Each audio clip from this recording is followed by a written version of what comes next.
గత 5 ఏళ్ళు పనిచేస్తే ఈ రోజులో ఉన్న నాయకులు ఏం చెప్తున్నారండి? కేవలం మాటలు చెప్తున్నారు. ఉదాహరణకి హిందూపూర్ తీసుకుందాము. వరుసగా 3 సార్లు గెలిచాను అని చెప్పుకునేటువంటి నందమూరి బాలకృష్ణ గారు ఎన్నాళ్ళు కనబడతారండి ఇక్కడ నియోజకవర్గంలో? ఆ ఒక్కసారి కూడా ఏ ఓపెనింగ్ ఏదో ఉంటే రావడం, కాసేపు అలా మొహం చూపించి వెళ్ళిపోవడం. ఇక్కడ జరిగే సమస్యల గురించి ఆయనకి ఏం తెలుసు?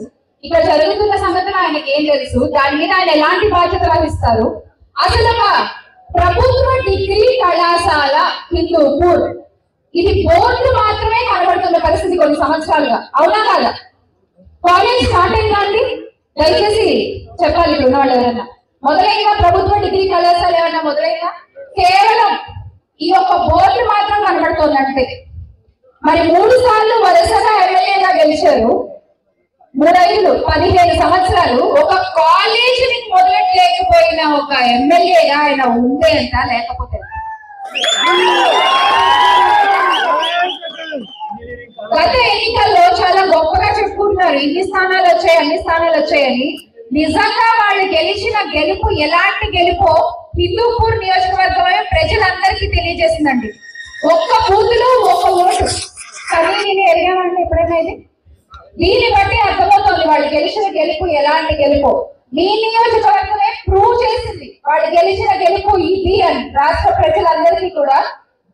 దాన్ని దృష్టిలో పెట్టుకుని ఇది ప్రజలు ఇచ్చిన తీర్పు కాదు, ఈరిగంట వల్ల గెలిచిన గెలుపు అని ప్రజలందరికీ కూడా మళ్ళీ మనం గుర్తు చేయాల్సిన పరిస్థితి.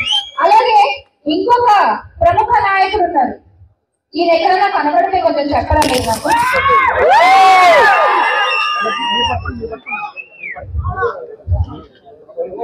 ఎక్కడైనా కనబడితే కొంచెం దయచేసి తెలియజేయగలరు. కనబడలేదు. గౌరవ ఉప ముఖ్యమంత్రి గారు, పీఠాపురం పీఠాధిపతి పవన్ గారు మిస్సింగ్. రాష్ట్రంలో అయితే అంటే రాష్ట్రంలో జరిగేది ఈయనకి కనబడట్లేదు, ఆయన రాష్ట్ర ప్రజలకి కనబడట్లేదు. మళ్ళీ గొప్పగా నిన్న ఒక నివేదిక ఇచ్చారంట. రాష్ట్రంలో మొత్తం ఈ సంవత్సరాల్లో వాళ్ళు చేసిన మంచి కార్యక్రమాలన్నీ నివేదికలు ఇచ్చి సమీక్షలు చేసుకున్నారట. అది చాలా గొప్పగా రిలీజ్ చేసుకున్నారు వాళ్ళు.